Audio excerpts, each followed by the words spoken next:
आइए दोस्तों, आज हम जानते हैं माँ गंगा की पौराणिक कथाएं।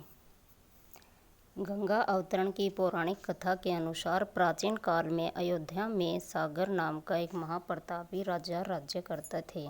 उन्होंने सातों समुद्रों को जीतकर अपने राज्य का विस्तार किया। उनकी कौशिनी तथा सुमति नामक दो रानियां थीं। अब पहली रानी के एक पुत्र असमंजस का उल्लेख मिलता है, परंतु दूसरी रानी सुमति के 8,000 पुत्र थे। एक बार राजा सागर ने अश्वमेघ यज्ञ किया और यज्ञ पूर्ति के लिए घोड़ा छोड़ा। इंद्र ने उस यज्ञ को भंग करने के लिए यज्ञीय अश्व का अपहरण कर लिया और उसे कपिल मुनि के आश्रम में बांध आए।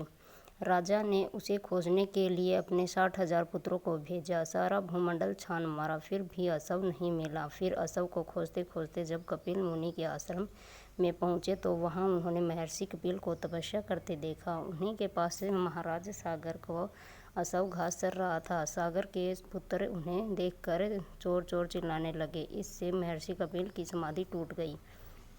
ज्यों ही महर्षि ने अपने नेत्र खोले त्यों ही सब जलकर भस्म हो गए।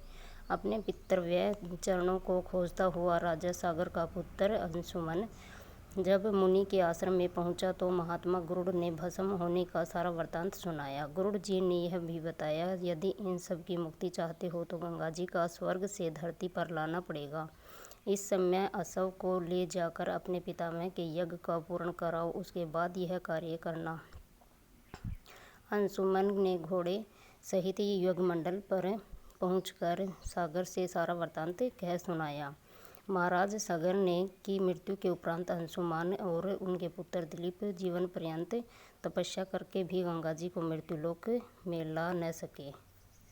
सागर के वंश में अनेक राजा हुए। सभी ने 60,000 पूर्वजों की भस्मी के पहाड़ को गंगा के प्रवाह के द्वारा पवित्र करने का प्रयत्न किया, किंतु वे सफल न हुए। अंत में महाराज दिलीप के पुत्र भागीरथ ने गंगा जी को इस लोक में लाने के लिए गोकर्ण तीर्थ में जाकर कठोर तपस्या की।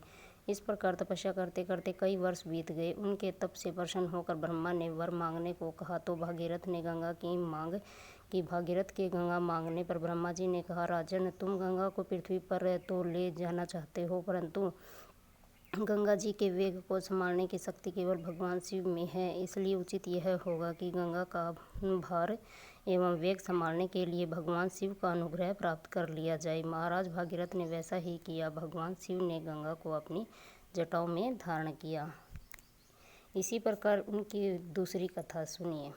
कहते हैं कि गंगा देवी के पिता का नाम हिमालय है, जो पार्वती के पिता भी हैं। जैसे राजा दक्ष की पुत्री माता सती ने हिमालय के यहाँ पार्वती के नाम से जन्म लिया था, उसी तरह माता गंगा ने अपने दूसरे जन्म में ऋषि झुन्नु के यहाँ जन्म लिया।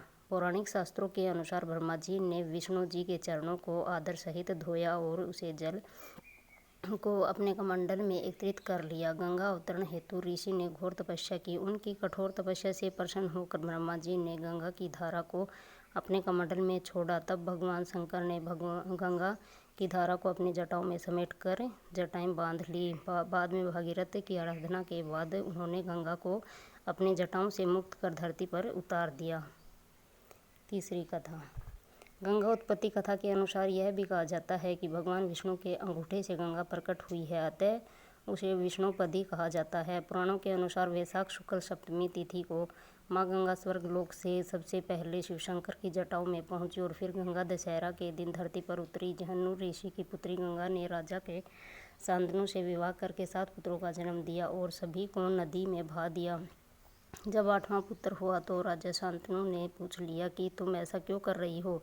यह सुनकर गंगा ने कहा कि विवाह की शर्त के मुताबिक तुम्हें ऐसा नहीं पूछना था। अब मुझे पुण्य स्वर्ग जाना होगा और यह 8वीं संतान अब तुम्हारे हवाले। वही 8वीं संतान आगे चलकर भीष्म पितामह के नाम से विख्यात हुई।